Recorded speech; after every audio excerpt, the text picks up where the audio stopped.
We should play a live action mermaid drinking game where every time I admit I was wrong, you take a shot.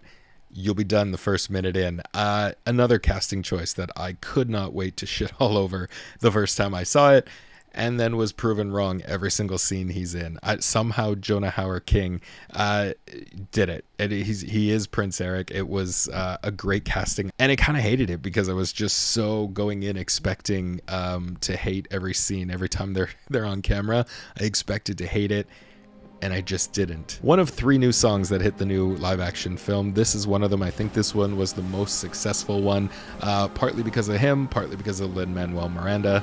Let's go see what we think. All I ever wanted was the open sea and sky, freedom from the life I always knew.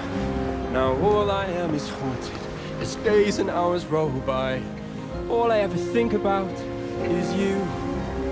There you are, over me, taking me with your song to wild uncharted waters, miles beyond the sea.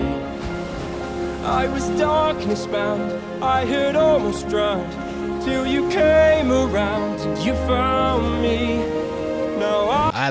We'll go back and play that again just because I love this melody so much. I think it has Lin all over it.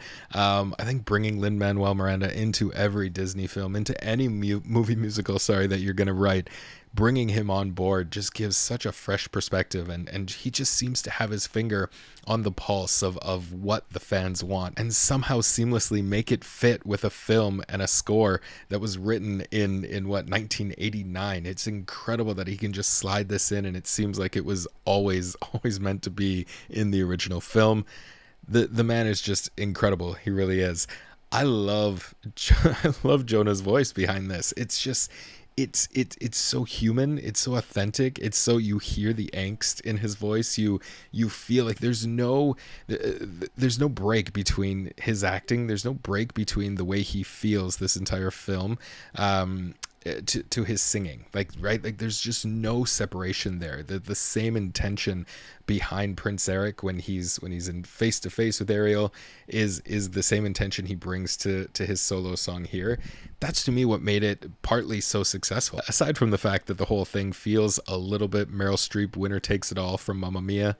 If anyone else feels those vibes, please shoot me a comment below. I hear you. That's what I got it off the top for sure. But other than that, it's a pretty solid song. I am on the shoreline, but I'm still lost at sea. In these wild uncharted waters, come find me again. It's always a classic Disney song, right? I'm not usually too into these, brooding, walking around the island on your own songs. I mean, it gives me very Evermore sort of vibes from Beauty and the Beast live action too, with Dan Stevens up in his tower climbing the steps as then as he broods the loss of Belle.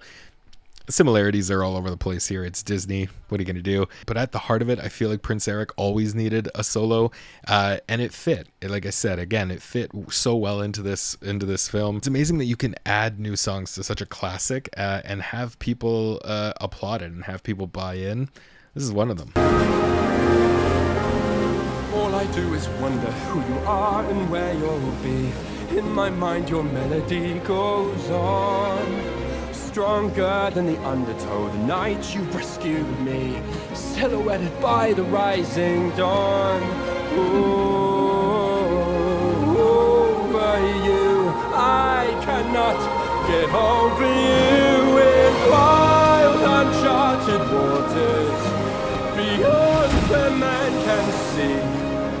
When your eyes outshine the horizon line, and you're finally real here beside me. I'm right here on the shoreline, I'm right where you left me.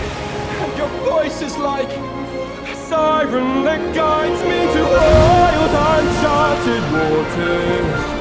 Alone, just you and me, and I hope you're there in the open air. There's no map or compass to guide me, no. Time may change the shoreline, but time will not change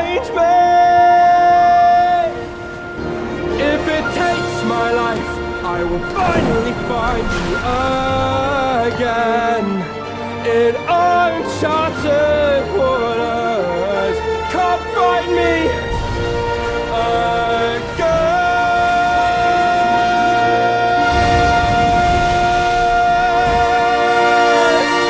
So I mean, yeah, of course we have to put him on a ship. We have to make sure that his white shirt gets soaked. Add just a very slight tinge of risque here. Of course, we have to add that in somewhere. It seems like, to me, filming this number seemed like such an afterthought. It really seems like they didn't give it as much of attention as they should have. It seems like it was the last couple of days of filming where they said, well, that's right, we need to film that song. Let's get that done and get out of here before we run out of money. It seemed like such an afterthought. It just doesn't seem like as much attention is put into this one, as much as I think it needed. But overall, again, like I said, I was so impressed with this guy in the film. To me, he just, from the trailer I saw, I just couldn't believe that this was the casting they went with. Hey, and he shut me up pretty quickly in the film, and especially with this song. I just love his voice behind it and behind this melody. Look, now in 2023, how many years later, he has given us another classic Little Mermaid song that fits right up there with so many of the others. Let me know what you guys thought about this song, what you thought about this film in those comments below. Hit that subscribe button, turn on those notifications. You can also find me at my Patreon page for 3 more videos of Little Mermaid that do not appear on YouTube. You can find those in the description below. And I'm Marc Daniel Patrick, and we will see you next time.